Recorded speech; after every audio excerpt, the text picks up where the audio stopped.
모세의 첫 번째 인생은 영광을 누리는 삶이었고, 그것은 바로 왕을 위하는 삶이었고, 바로 왕을 섬길 때 세상에서 주는 영광이었습니다.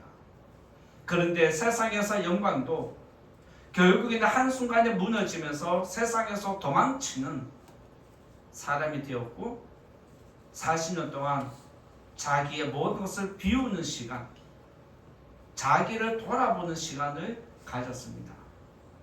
그리고 마지막으로 세 번째, 하나님을 위한 시간은 백성들을 이끌고 소망으로 살아가는 시간, 다음 세대를 준비하는 시간이 바로 그의 소명이었습니다. 이렇게 모세의 인생을 40년, 40년, 40년, 총 120년을 3등분 할 수 있는 것처럼 우리의 인생도 계절에 따라서 4등분 할 수 있다라고 생각이 되어집니다.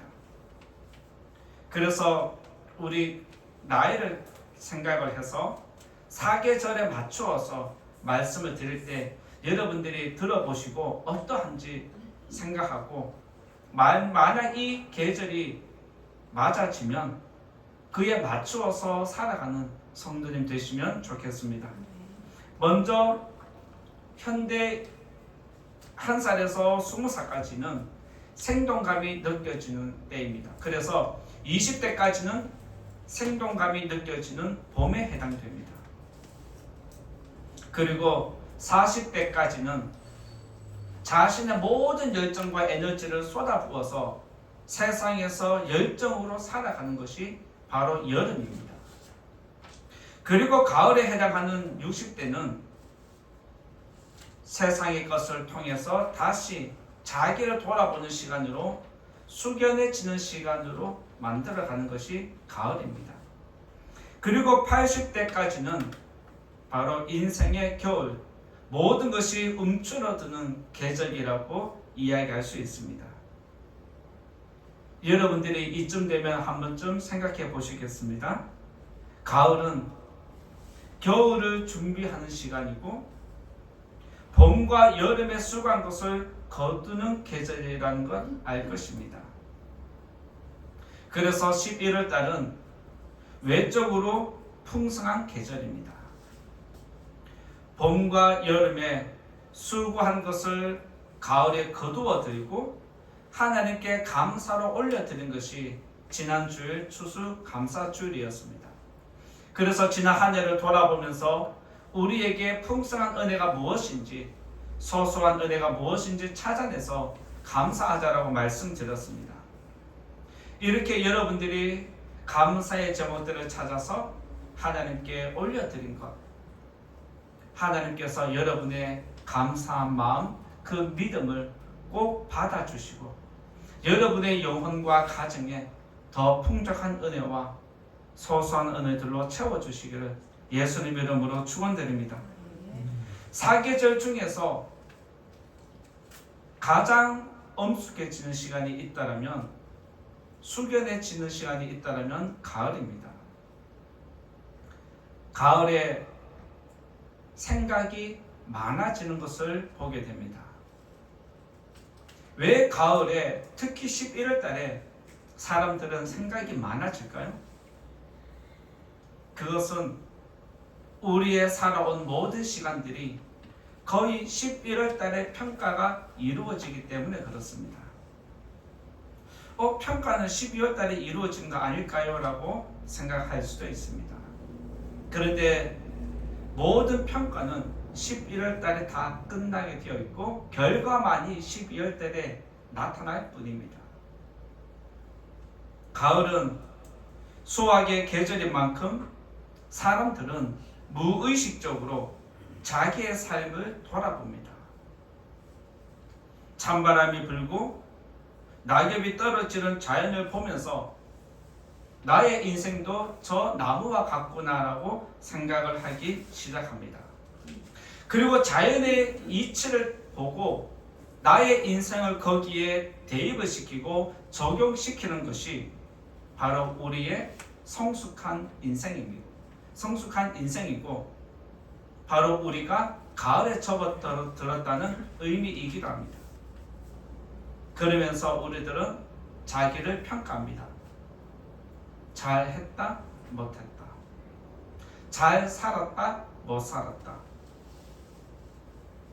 자기를 평가하면서 잘했으면 뿌듯함이 있고 못했으면 아쉬움이 있어서 올해가 끝나기 전에 한 달 동안만이라도 최선을 다해서 나의 이 부족함을 채워야 되겠다.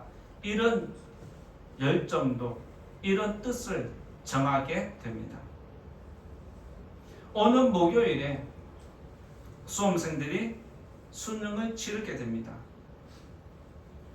수능 시험은 시작인 것 같지만 엄밀하게 이야기하면 결과를 보는 시간입니다. 지금까지 공부한 모든 것들을 수확하는 시간이 바로 수능입니다. 봄과 여름에 열심히 수고한 학생은 많은 것을 거두게 되고, 수고하지 않은 학생은 적은 것을 거두게 될 것입니다. 회사에서도 성과가 좋은 사람은 연말에 두둑한 보너스를 받게 되고, 성과가 부족하거나 떨어지는 사람은 연말이 다가올수록 나에게 불이익이 다가올까 불안해지기 시작합니다. 이처럼 가을은 자연을 통해서 나를 돌아보고 다른 사람을 통해서 나를 돌아보면서 잘했다, 못했다, 잘 살았다, 못 살았다 스스로 평가하기 때문에 나도 모르게 숙연해지는 것을 보게 됩니다. 이런 것은 결국에는 평가 때문입니다. 수확이 많으면 따뜻한 겨울을 보낼 수 있고, 수확이 적으면 추운 겨울을 보내게 된다는 것 잘 아실 겁니다. 그래서 사람들은, 또 저와 여러분들도 따뜻한 겨울을 보내기 위해서 이 자리까지 오기까지, 이 가을이 오기까지 열심히 수고한 줄 믿습니다. 지금까지 여러분의 삶을 돌아볼 때 잘 살았습니까? 못 살았다 생각을 하십니까? 여러분의 믿음 생활도 한번 평가를 해보시면 좋겠습니다. 1년 동안 여러분의 믿음 생활은 스스로 생각할 때 잘 한 것 같습니까? 못 한 것 같습니까? 바꿔드릴까요? 잘 한 것 같습니까? 부족한 것 같습니까? 그러면 올 연말 끝날 때까지 여러분의 그 부족함을 한 달 남은 시간 동안 꽉꽉 채우셔서 올 연말을 잘 마무리 짓는 성도님 되시기를 바랍니다. 이렇게 하나님은 가을이라는 계절을 통해서 이 자연 세계에도 결산하는 때가 있다는 것 우리에게 보여주십니다. 그리고 모든 인생들도 결산하는 계절이 있다는 것을 우리들에게 알려주십니다. 연말을 앞두고 지나온 삶을 우리가 돌아보듯이 연말을 앞두고 나의 사회생활을 스스로 점검해 보듯이 인생의 겨울을 준비하는 성도와 교회가 되어야 할 줄 믿습니다. 따라서 오늘 인생의 사계절이라는 시간을 통해서 여러분의 삶을 돌아보고 여러분의 영혼을 점검하는, 그래서 하나님을 더 기쁘시게 하는 우리 교회가 되기를 바랍니다. 첫 번째 말씀드릴 것은 기억하자라고 말씀드리고자 합니다. 인생의 사계절을 잘 보내려면 첫 번째로 기억하자라는 것을 말씀드리고자 하는데 1절과 2절을 같이 읽어보겠습니다. 1절과 2절 같이 읽어봅니다. 시작. 너는 청년의 때에 너의 창조주를 기억하라. 곧 곤고한 날이 이르기 전에 나는 아무 낙이 없다고 할 해들이 가깝기 전에 해와 빛과 달과 별들이 어둡기 전에 비 뒤에 구름이 다시 일어나기 전에 그리하라. 여기서 청년의 때는 열정과 패기가 넘치는 20대와 30대를 의미하는 게 아닙니다. 여기서 청년의 때는 모든 사람을 통칭하는 단어입니다. 좀 더 쉽게 말씀드리면 죽지 않고 살아있는 모든 사람을 하나님은 청년이라고 지금 불러주십니다. 여기서 왜 청년이라 부르는지는 차차 말씀을 들어보면 이해가 될 거라 생각되어집니다. 그리고 또 여기서 살아있는 모든 사람들에게 청년이라 말하면서 창조주를 기억하라고 명령하십니다. 여기서 창조주를 기억하라는 것은 죽기 전에 하나님을 기억하라는 것과 같습니다. 그리고 창조주를 기억하라는 것은 내가 너를 창조한 이유와 목적이 있다라고 알려주는 겁니다. 내가 너를 창조했을 때는 이유와 목적이 있기 때문에 그에 합당한 삶을 살았는지 자기를 돌아보고 점검하라는 것입니다. 그러면서 지금까지 너를 위한 삶을 살아왔다라면 이제는 하나님을 위하는 나의 창조 목적에 맞는 부합된 삶을 살기를 원하는 것이 창조주를 기억하라는 의미에 포함되어 있습니다. 만약 지금까지 잘못된 삶을 살아왔다라면 여러분의 생명이 끝나기 전에, 죽기 전에 회개할 수 있는 기회를 하나님이 지금 다시 허락해 주시는 겁니다. 가을이 지나면 겨울이 온다는 거 다 알고 있습니다. 우리도 나이가 60이 넘으면 인생의 겨울이 찾아온다는 것을 다 직감하고 있습니다. 그래서 모든 분들은 60이 넘어가면 내일 일을 나도 알 수 없다라고 생각을 하고 무의식적으로 죽음을 연상하면서 거기다 대비를 조금씩 하기 시작합니다. 물론 요즘은 젊어서도 죽음을 대비하는 경우가 많이 있습니다. 예를 들면 여러분들이 죽음을 대비하는 게 무엇이 있을까요? 먼저는 상조회사에 가입하는 겁니다. 그리고 때로는 나의 죽음을 생각을 해서 이것저것을 정리하기 시작하는 모습이 은연중에 나타나는 것을 보게 됩니다. 이처럼 우리들은 어느 순간 인생의 가을에 접어들면 자기 인생을 돌아보기 시작하고 조금씩 죽음을 준비하고 정리하는 모습이 나타납니다. 아무리 건강한 사람이라 할지라도 인생의 겨울은 피할 수 없다는 것이 성경에서 말하는 진리입니다. 모든 인생에 반드시 겨울이 찾아온다는 것을 알려주는 것이 우리가 읽은 1절과 2절에 자세히 기록되어 있습니다. 1절과 2절 말씀을 한번 자세히 보시면 단어 끝마다 이런 단어가 있습니다. 곤고한 날이 이르기 전에, 인생의 낙이 사라지기 전에, 어둠이 내리기 전에, 구름이 다시 일어나기 전에 그리하라. 여기서 전에라는 단어는 이제 우리의 시간이 끝나갈 때가 되었다는 것을 암시하는 겁니다.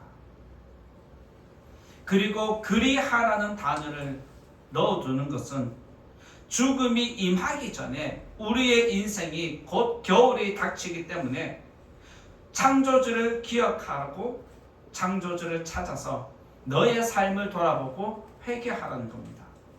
너의 삶을 돌아보았을 때 죄가 있다면 빨리 회개하는 것이 너의 미래를 준비하는 것이다.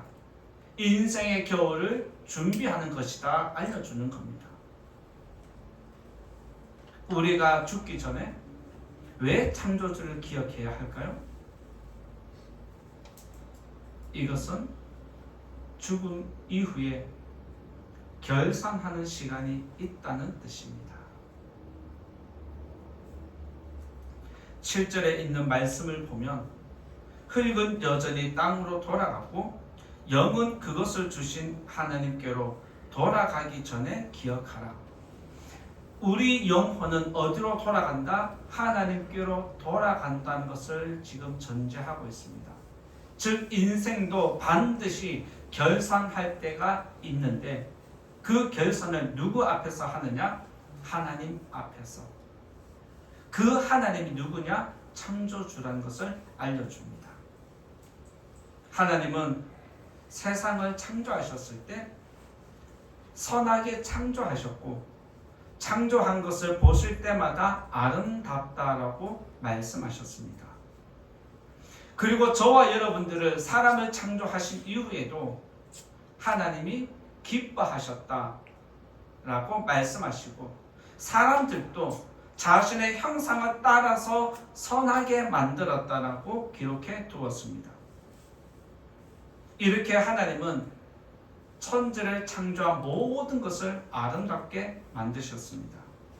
그리고 창조한 목적도 맞추어서 그에 따라서 물고기는 물에서, 새들은 하늘에서, 짐승은 땅에서, 사람도 땅에서 각자의 자리에서 자신의 역할을 하며 살아가도록 다 만들어 놓으셨습니다.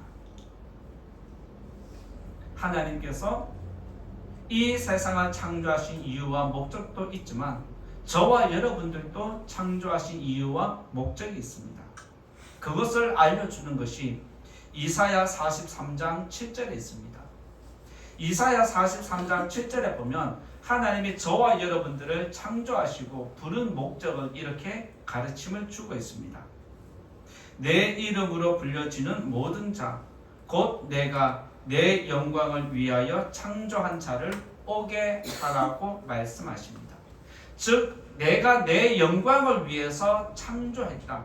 그러니까 이 땅의 모든 자연 만물들은 나의 영광을 찬양해야 하고 이 땅의 모든 사람들도 나의 영광을 찬양해야 한다. 이것이 창조한 주된 목적이었음을 알려줍니다. 바로 하나님은 저와 여러분에게 영광을 원하시는데 그 영광이 너무 막연하기 때문에 우리들은 간단하게 말씀드리고 있습니다. 그게 뭐냐면 하나님을 예배하는 삶이라고 이야기할 수 있습니다. 모든 사람은 반드시 인생의 겨울을 맞이합니다. 그 인생의 겨울을 맞이하기 전에 반드시 하나님을 찾아와야 합니다. 그리고 내가 하나님을 예배하는 삶을 사는지 예배하지 못했다라면 다시 빨리 예배하는 삶을 사는 것이 겨울을 준비하는 성도의 모습입니다. 그리고 1절에 보면 창조주를 기억하라라고 기록해 두었고 7절에서도 기억을 해라라고 다시 한번 강조해 줍니다. 이것은 하나님을 전혀 모르는 것이 아니라는 것을 알려줍니다. 하나님을 믿지 않는 사람들도 무의식적으로 신적인 존재를 생각을 하게 됩니다. 그리고 하나님을 전혀 모르는 사람들도 자연의 이치를 통해서 우주 만물을 통해서 신적인 존재가 있다는 것을 알게 되고 내가 죽음 이후에 어떻게 될까라고 한 번쯤은 고민하게 되는 것입니다. 그리고 또 이 말씀은 하나님의 백성들에게 주어지는 말씀이기 때문에 기억을 하라는 것은 세상 살면서 떨어졌던 여러분들의 믿음을 다시 돌이키라는 것을 우리들에게 암시하는 것입니다. 세상 살면서 먹고 사는 게 힘들어서 믿음에서 떨어지는 성도님들이 의외로 많이 있습니다. 그리고 믿음 생활을 하면서 하나님을 잘 섬기다가 시험에 들어서 하나님과 멀어지는 사람들도 의외로 많이 있습니다. 우리 주변에 믿음은 있는데 교회에 출석하지 않는 성도들이 많은 것이 바로 여기에 해당하는 부분입니다. 여기서 기억을 하라는 것은 예전에 하나님과 좋았던 관계, 예전에 내 믿음의 열정이 일어나서 하나님을 예배하는 그때를 기억하라는 것입니다. 그때의 뜨거운 믿음을 기억하고 그때 하나님을 사랑했던 마음을 기억해서 다시 그때로 돌아가서 믿음 생활 다시 회복하라는 게 기억을 하라는 것과 같은 것입니다. 우리가 지난 주일 그리고 1년 동안 하나님 은혜를 생각하면서 감사한 내용을 100가지 적어서 올려드리자라고 했습니다. 그 내용을 보니까 성도님들이 감사한 것을 찾으려고 노력하는 흔적들이 다 보였습니다. 저도 그것을 하다 보니까 이렇게 하니까 감사가 되는구나. 이렇게 평범했고 아무것도 아닌 것인데 감사로 해석을 하니까 다 감사로 해석이 되더라는 것입니다. 그리고 어떤 분이 그 글을 썼는데 그 안에 내용을 보니까 부정한 것들도 감사한 것으로 받아들이니까 부정한 것이 긍정의 것으로, 불평하던 것이 감사한 마음으로 바뀌는 자기를 발견했다라고 거기에 적어 놓았습니다. 이처럼 감사는 찾아내는 것입니다. 감사는 받아온 은혜들을 찾아내는 것입니다. 그리고 창조주를 기억하는 것은 인생의 겨울을 준비하는 것과 같은 것입니다. 십자가는 예수님 모든 사역의 최고 정점입니다. 십자가 사건이 없으면 예수님이 아무리 많은 사역을 화려하게 해도 그것으로 끝나버릴 수 있습니다. 그런데 십자가가 정점에 있기 때문에 예수님의 모든 사역이 영광으로 귀결되는 것입니다. 마찬가지로 가을은 인생의 사계절 중에서 정점이라고 이야기할 수 있습니다.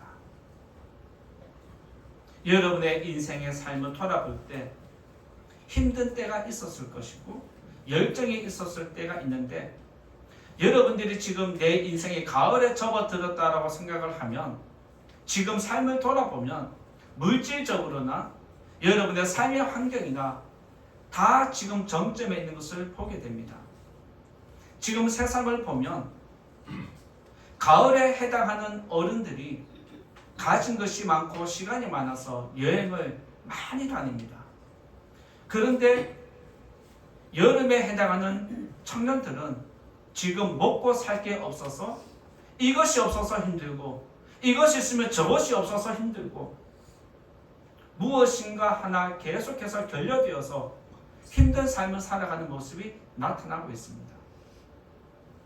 그래서 지금 세상은 가을에 해당하는 사람들에게 모든 서비스를 제공해 주면서 그들이 가지고 있는 것을 하나하나 지금 받아내려고 노력하는 모습이 나타납니다.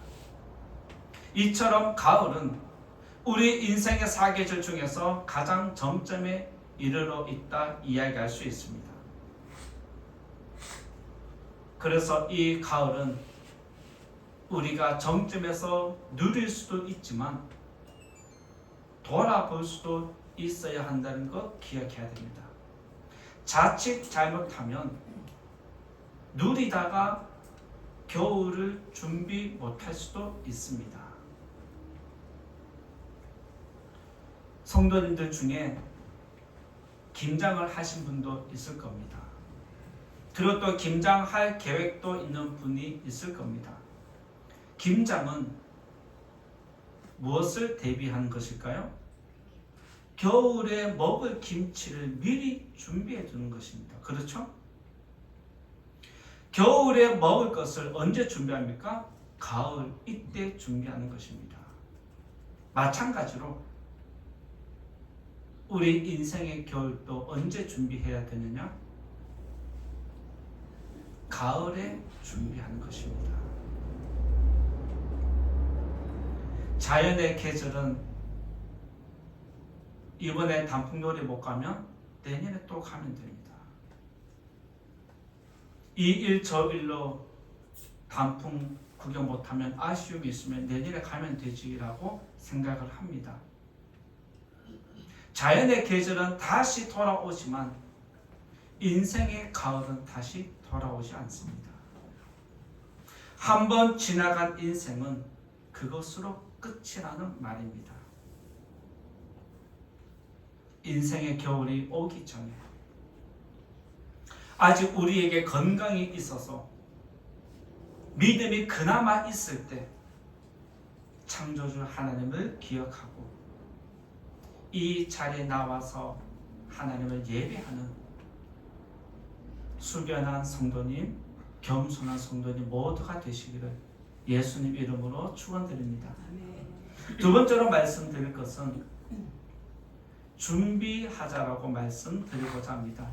인생의 사계절을 잘 보내려면 준비하자라고 말씀을 드리고자 하는데, 여러분들이 지금 인생의 계절을 얼마나 준비하고 있는지 돌아보시고 나의 인생이 지금 어느 계절에 해당하는지 오늘 말씀을 통해서 잘 파악을 해보시고 미리 겨울을 대비하면 좋겠습니다. 3절에서 5절의 말씀을 자세히 보면 인생의 가을에 접어든 사람을 이야기하고 있습니다. 그리고 겨울을 들어가는 인생이 어떻게 진행되어 가는지 그 과정을 자세히 기록을 해두었습니다. 3절을 한번 읽어볼까요? 3절 읽어보겠습니다. 시작. 그런 날에는 집을 지키는 자들이 떨 것이며 힘 있는 자들이 구부러질 것이며 맷돌질하는 자들이 적음으로 그칠 것이며 창들로 내다보는 자가 어두워질 것이며. 자, 여기 3절에 보면 그런 날이라는 단어가 있습니다. 여기서 그런 날은 1절과 2절을 다시 풀이한 단어입니다. 이것은 그런 날은 인생의 겨울에 접어든 사람을 이야기합니다.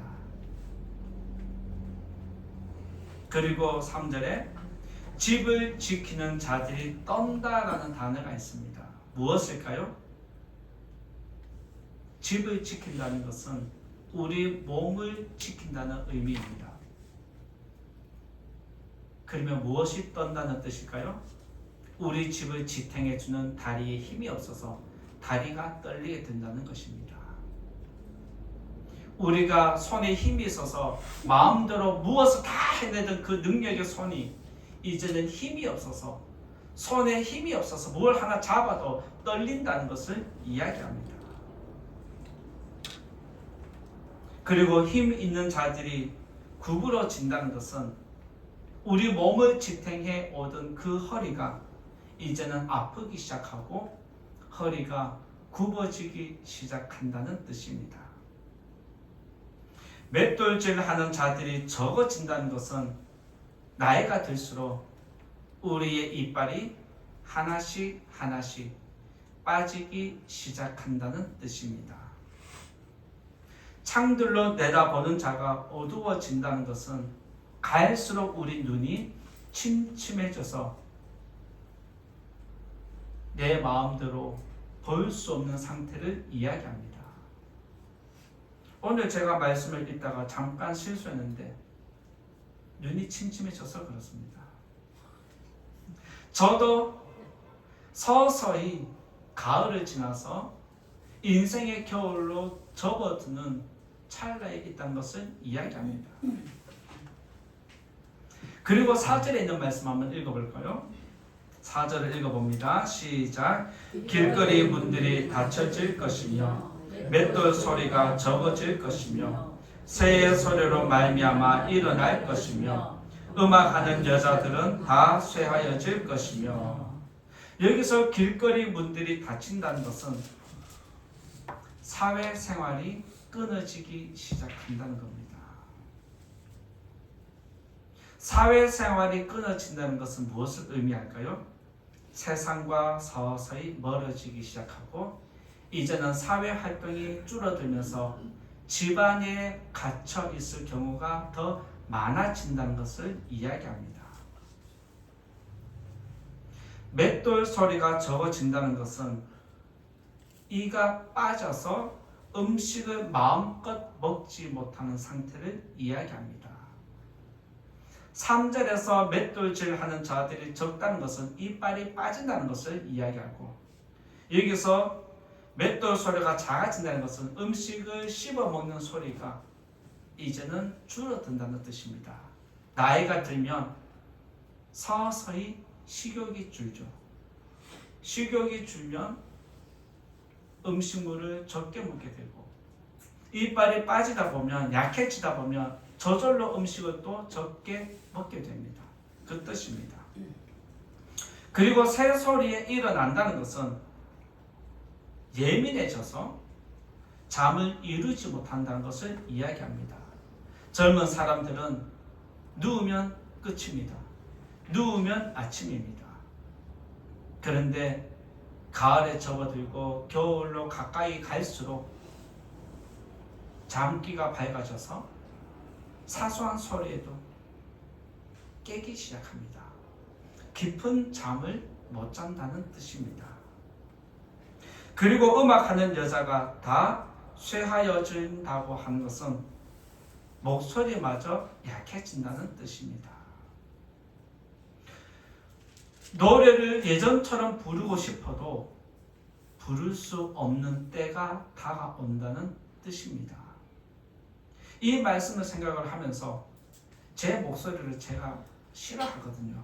너무 날카로워서, 너무 카랑카랑해서 제가 제 목소리를 싫어하는데, 이 말씀 보면서 이 날카로운 목소리도 나이가 들면, 조금 더 있으면 소리가 약해지겠구나 라고 생각을 하니까 갑자기 이 목소리로 좋아지기 시작했습니다.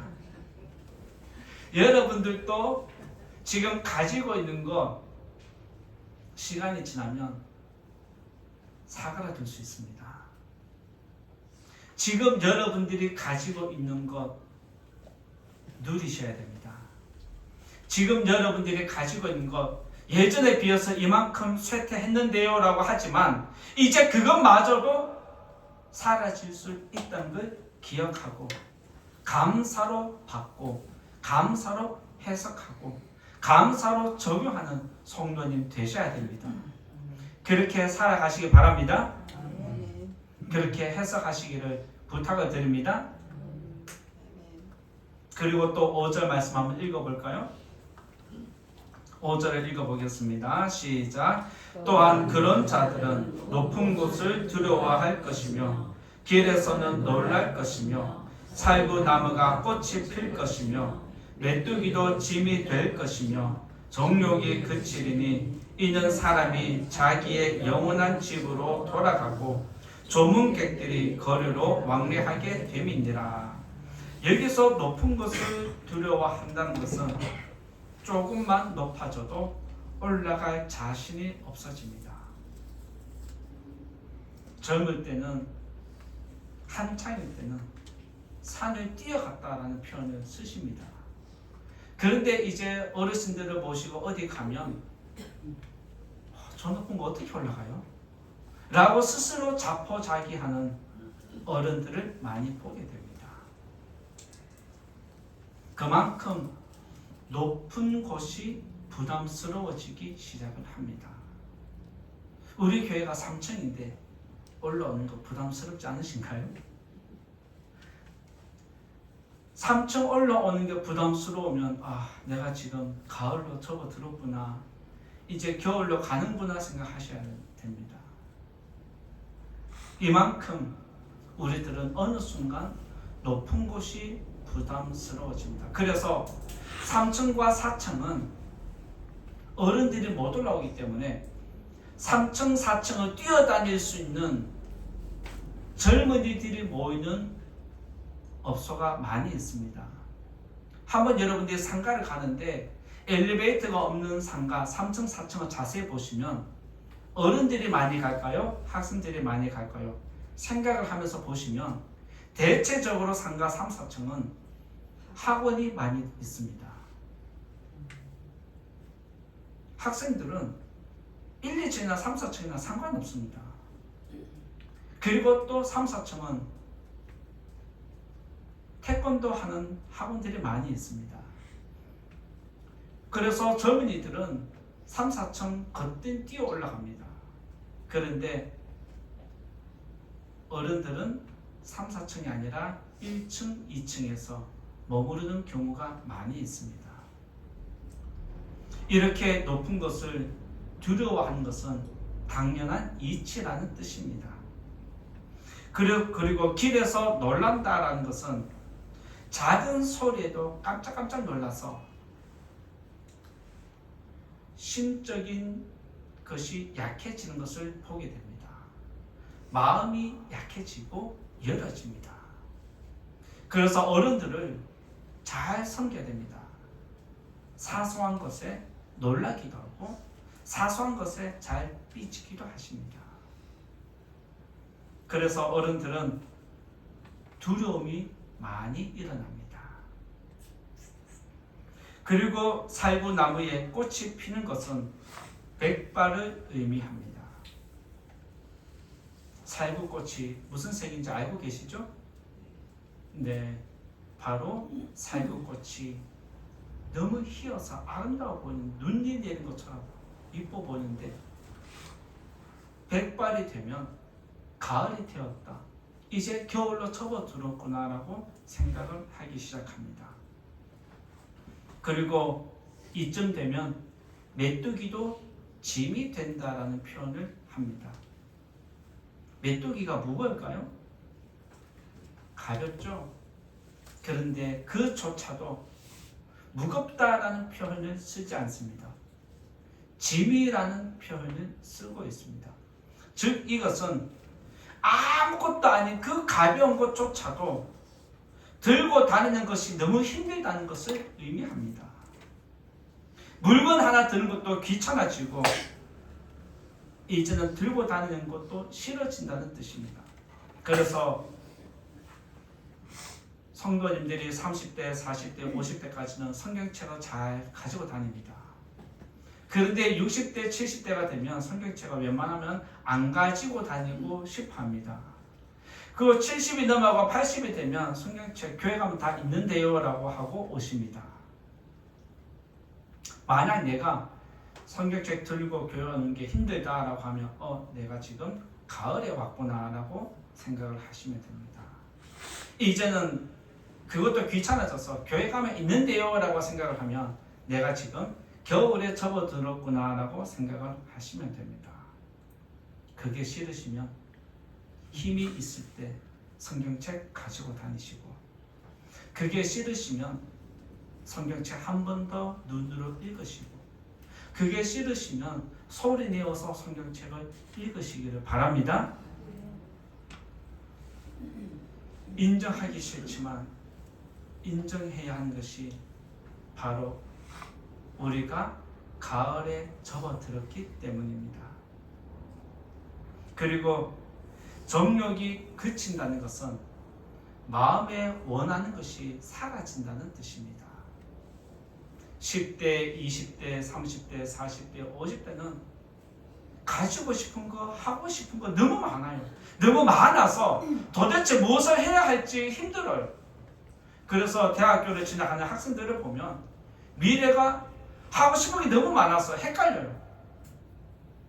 그런데 이제는 가을에 접어들고 겨울에 접어들면 할 것이 없어집니다.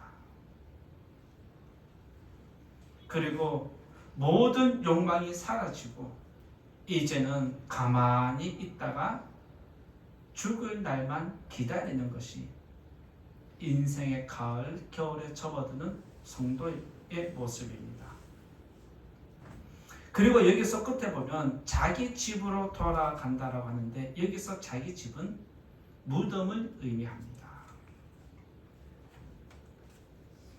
이처럼 모든 사람은 인생의 겨울을 맞이합니다. 그리고 겨울의 끝자락에서 인생을 정리하게 되고 결국엔 다시 내 집으로 돌아가게 되어 있습니다. 이것이 인생의 사계절을 살아가는 저와 여러분의 모습입니다. 이것을 우리가 돌아보면 결국에 남는 것은 아무것도 없다는 겁니다. 많은 것을 가지고 누려도 겨울을 향하는 우리의 시간은 어쩔 수 없습니다. 사람들이 즐겨하는 말이 있습니다. 피할 수 없으면 즐기라는 말이 있습니다. 인생의 겨울을 우리가 피할 수 없다라면 즐기지 못합니다. 그러면 어떻게 하면 좋을까요? 미리 준비하는 것. 인생의 겨울을 피할 수 없기 때문에 우리들은 인생의 겨울이 온다는 것을 알면 이제라도 준비하는 성도가 되어야 합니다. 이것이 바로 최고의 방법입니다. 사람들은 겨울이 다가오면 방한용품을 하나하나 구비하기 시작합니다. 마찬가지로 우리에게 인생의 겨울이 다가오고 있다라고 느끼시면 거기에 대한 대비를 시작하셔야 합니다. 더 늦어지기 전에 인생의 겨울을 준비하는 성도가 되어야 합니다. 지금의 기력이 약해졌습니까? 지금의 기력보다 더 떨어질 때가 곧 다가옵니다. 우리의 기력이 떨어지기 전에, 우리의 인생의 겨울이 끝나기 전에 하나님을 더 가까이 하시고 하나님을 예배하는 복 있는 성도님 다 되시기를 예수님 이름으로 부탁을 드립니다. 이제 결론의 말씀 드리고자 합니다. 6절과 7절을 읽어보겠습니다. 결론의 말씀으로 6절 7절입니다. 시작. 은줄이 풀리고 금그릇이 깨지고 항아리가 샘 곁에서 깨지고 바퀴가 우물 위에서 깨지고 흙은 여전히 땅으로 돌아가고 영은 그것을 주신 하나님께로 돌아가기 전에 기억하라. 여기서 6절에 반복되는 거 뭐가 보이십니까? 깨진다는 단어이죠. 깨진다라는 단어 앞에 제일 먼저 뭐가 있나요? 풀린다라는 단어가 있습니다. 여기서 풀리고 깨지는 것은 결국에는 죽음을 상징하는 단어입니다. 그런데 깨지기 전에 무엇을 기록했냐면 풀린다라는 단어를 넣어두었습니다. 무슨 의미일까요? 이것은 육신에 매여있던 영혼이 이제 자유로워진다. 육신에 매여있던 영혼이 풀린다라는 의미를 담고 있습니다. 육신에 매여있던 영혼이 풀리면서 자유로워집니다. 그러면 그 영혼은 공중에 떠다닐까요? 세상 사람들은 공중에 떠다니는 것을 귀신이라고 이야기를 합니다. 그런데 영혼은 공중에 떠다니지 않습니다. 저와 여러분의 영혼은 하나님께 나아갑니다. 믿으시기 바랍니다. 아멘. 그리고 여기서 그릇이 깨지고 항아리가 깨지고 바퀴가 깨진다는 것은 더 이상 사용할 수 없다는 뜻입니다. 그릇은 우리의 일상생활 늘 사용하는 그릇을 의미합니다. 그리고 항아리는 무엇인가 다음을 위해서 예비해둔 모아둔 재물과 같은 것을 이야기합니다. 그리고 바퀴는 열심히 살아온 우리의 인생을 의미합니다. 즉 그릇이 깨지고 항아리가 깨지고 바퀴가 깨지는 것은 다시 돌아올 수 없다는 걸 이야기합니다.